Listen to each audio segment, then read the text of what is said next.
Hello everybody, welcome to Pokemon Infinite Fusion. This is episode 2, and we're just going to pick up right where we left off last time, which was us entering Viridian Forest on our way over to Pewter City to take on Brock. So let's go on, get right into it. Make sure you like the video if you like it, subscribe so you can see more of my content, and comment just because I love reading comments, and you can get to suggest what kind of fusions would go really well here. So let's go on and jump right into it and get ready to go take on Brock. The next trainer we have to fight, I believe, is another bug catcher, so that just seems to be the very standard typical things here for the Viridian Forest, even in Gen 1. So he's going to lead Weedle, we'll just use an Ember, have no real problem with that. The next Pokemon he sends out is Catterbat, which is actually adorable with a green Zubat. I love it. On the way out of the Viridian Forest, we have one more trainer we have to fight. Now, this isn't like partially optional, I could have just not gone towards it. But it is a Catergy, which is interesting enough. So let's go for a peck and see how much we could do. The Gust does do quite a bit of damage, but I think we can... Nope. Just got a high roll there and was able to take us out, but that's fine. So we'll just go right back out into Carrot, and we'll go directly for an Ember, hoping that the Paralysis does not screw us over here too bad. And we are able to take out the Catergy, and that is on to Pewter City. So before taking on the gym, I'm going to level up my Charmander and my Potato. So my Carrot and Potato do need to get a little bit stronger before taking on this gym. Potato I would like to have around level 12, so that way he has double kick, so that way it works out kind of in our favor. As well as Carrot here, I don't know what he's going to learn, but we're just going to level him up, get him a little bit stronger, probably closer to level 14 at least, maybe 15 just before he evolves, and then we'll take on the gym. While leveling up, we did pick up a Hoot who I named Beans and Potato, but I actually kind of want to fuse Beans and Potato together. So I would like to fuse Potato with Beans. But I would like them to be a Poison Flying, because Poison Flying is a very scary combination.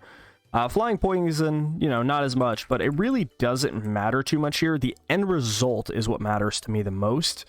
And that is the fact that Noctowl is a normal flying, and Nidoking is a poison, so he would always be a poison flying, where at this point he would become a flying ground type, or a normal ground type, because of how that typing works out. So I'm going to choose this one, because I think it'll look the coolest. So Hoot and Nidorino, or Hoot and Nidoran.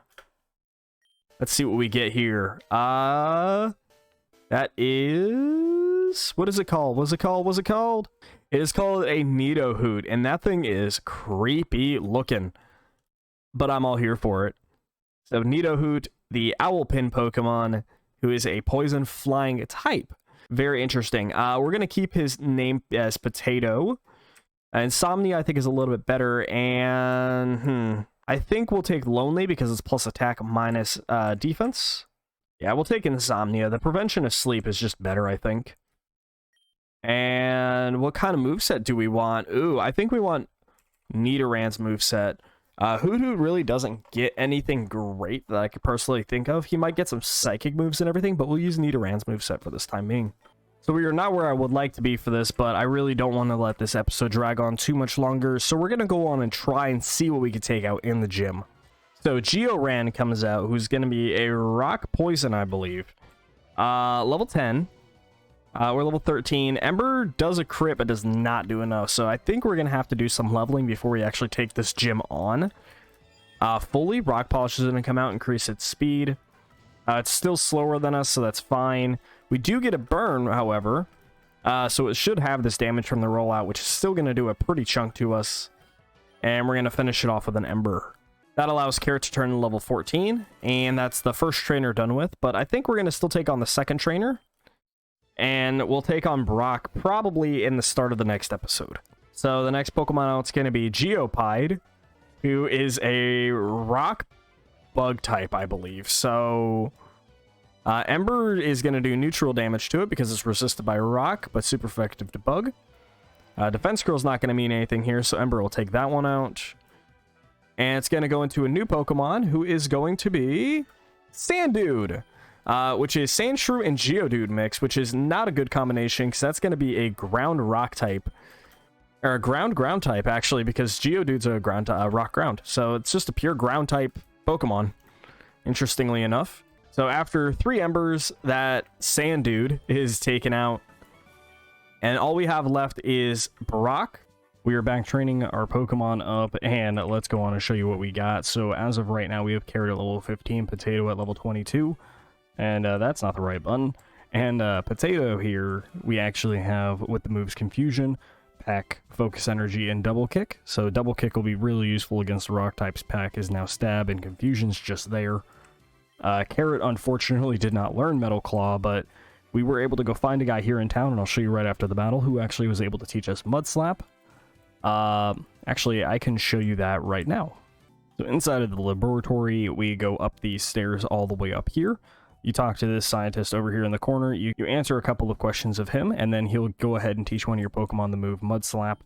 You know, I could teach Mud Slap to Potato, but Double Kick's a little bit more beneficial currently, since he's also not a fighting or a ground type. So let's go ahead and take Brock on.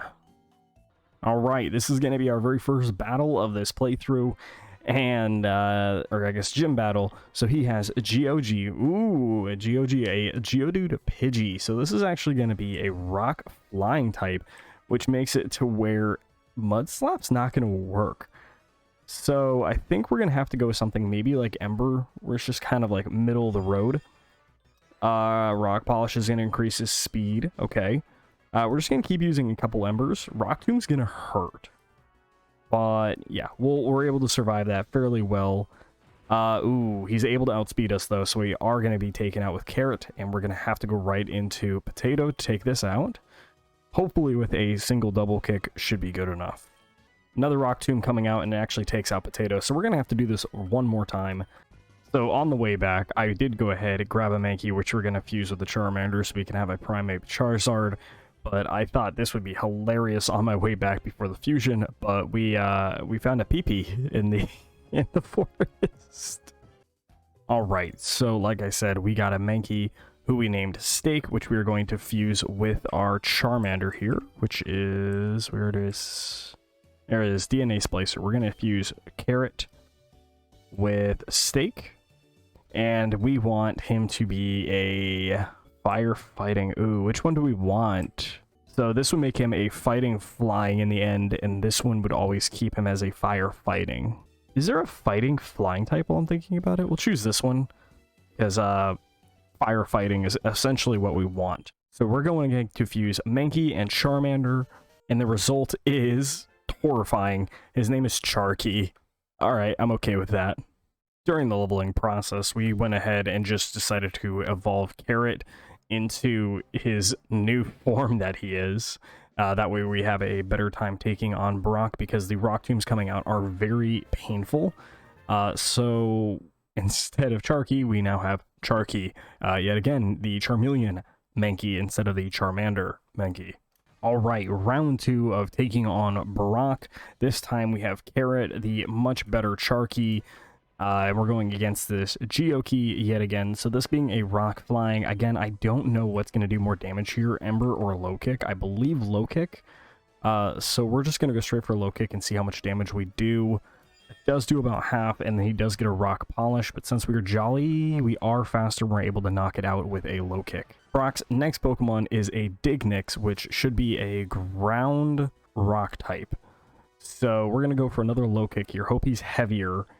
And he is. We do go down to its sturdy. It uses Rage, so we're going to go for one more Low Kick to be able to take out the Diglix. After that, we are actually able to take Brock out. He is the first of many gyms that we're going to have to deal with, so that's going to be the Boulder Badge and the move Rock Tomb, which we are more than likely going to teach to Charky because it's a good thing. We also obtained a Premium Wonder Trade ticket, which I'm not really sure what that does, but we will look into that in a little bit. Let's head back out and go heal up, and we will make our way towards the next town, which is Cerulean City.